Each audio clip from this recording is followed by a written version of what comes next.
Comme c'est l'Halloween, on voulait parler d'histoires de peur. Parce que je pense qu'on en a tous des histoires un peu effrayantes. Quelle est votre plus grande frousse paranormale? Ouais. Toi, tu as déjà vécu quelques affaires. Oui, puis moi, je pense qu'on est tous sensibles à ça, puis à différents niveaux, différents pourcentages, disons. Puis moi, je pense que je pourrais vraiment être all-in, mais tu dis souvent, je ferme la porte. Là, oui. Moi, je sens que je la ferme souvent, la porte. Moi aussi. Ma petite tournée Rosec là, avec mon chum là, dans l'Est du Québec, on a fait bien des auberges, puis des sous-sols, puis des greniers, des fois, où j'interdisais à mon chum de me laisser tout seul. Là, T'avais peur. là tu viens dormir en même temps. Je fixais comme des coins de mur, et on est en voyage en Italie. Et tout est magnifique et merveilleux. Mais cette soirée-là, c'était comme... On a réglé nos petites bébites. Fait que ça nous a mis comme dans une drôle d'ambiance, comme chacun sur notre bord de lit. On se parle plus. On se touche pas, nuit. T'sais. Puis on avait une espèce de chambre, tu sais, comme les gros rideaux, puis le grand lit, là, puis le mur, les plafonds hauts, là, comme si on était en 1800, 1700, je sais pas quoi. Et toute la nuit, j'ai eu l'impression qu'il y avait quelqu'un collé sur mon visage.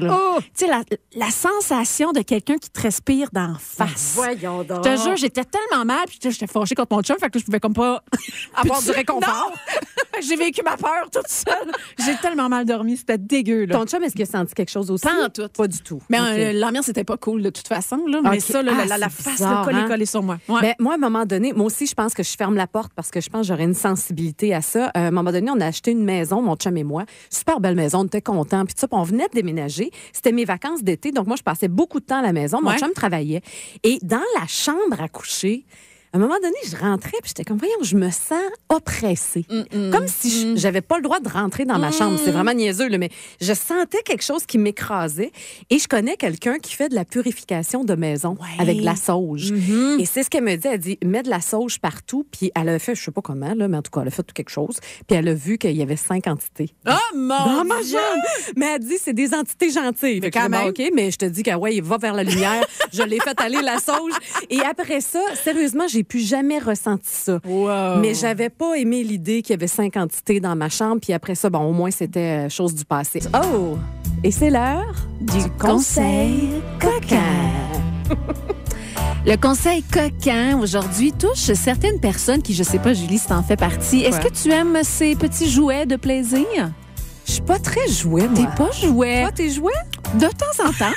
On dit que le jouet qui vibre est vraiment une des meilleures options à avoir si vous voulez atteindre le plaisir ultime. OK. L'affaire, c'est qu'il y a certaines femmes qui l'utilisent un petit peu trop. Ça irrite, quoi. Non, ça engourdit tellement voyons donc. que tu peux avoir le syndrome du Dead Vagina Syndrome. Oui. Voyons donc. Je vais le dire une fois, puis c'est ça. T'as comme le syndrome du vagin mort. Voyons donc. Il meurt pas, OK? C'est juste qu'il est engourdi, puis tu sens plus rien. tellement engourdi que tu ne sens plus rien. Alors, ça touche 0,5% des femmes. Tu sais, c'est pas beaucoup. C'est quand même rare. Mais on pense à vous, mesdames. En même temps, si on m'appelait pour faire le sondage, pas sûr que je répondrais honnêtement. Je pense que c'est un plus gros pourcentage que ça, pareil. Alors, si jamais ça vous arrive, Julie... Oui. Je suis en train que je le prends personnel, mais... Numéro 1, qu'est-ce qu'on fait? ne paniquez pas. D'accord. Il va pas mourir, il va pas tomber. Ce qu'il faut faire, c'est le reposer. Se le reposer. Ben oui, ça veut dire clairement t'es à bout. Lâchez-le. Et pendant que vous allez vous donner ce petit moment de répit, bonne idée pour laver les petits jouets. Hein? On désinfecte pas assez ces petites choses-là. Les recharger aussi, peut-être. Je dois faire face à ça, mais la batterie... Ben oui, la pile est morte. Maintenant, il y a des trucs électriques. Ouais, c'est plus écologique. Oui, c'est ça. Et finalement, c'est ça. Le sextoy, vos petits jouets resteront toujours votre meilleur ami si vous voulez atteindre la chose. Ben oui, c'est la première fois que j'entends parler de ça. Le Dead Vagina Syndrome. C'était peurant. C'était peurant. Oui. Parce que l'engourdissement, il est possible, mais à te rendre à ne plus rien sentir. Ça veut dire que tu as persévéré beaucoup, hein? Ou que t'es célibataire. C'est un ou l'autre. Alors bref, on a une pensée pour vous autres.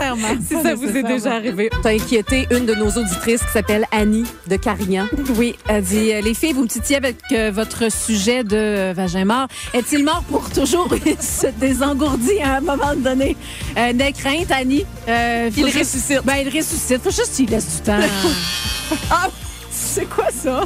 C'était une tentative de jouer à batterie. Et toi, mon Dieu, comment tu vas faire pour continuer? Hein? C'est exactement ça à quoi je pensais. Ça va me prendre un café.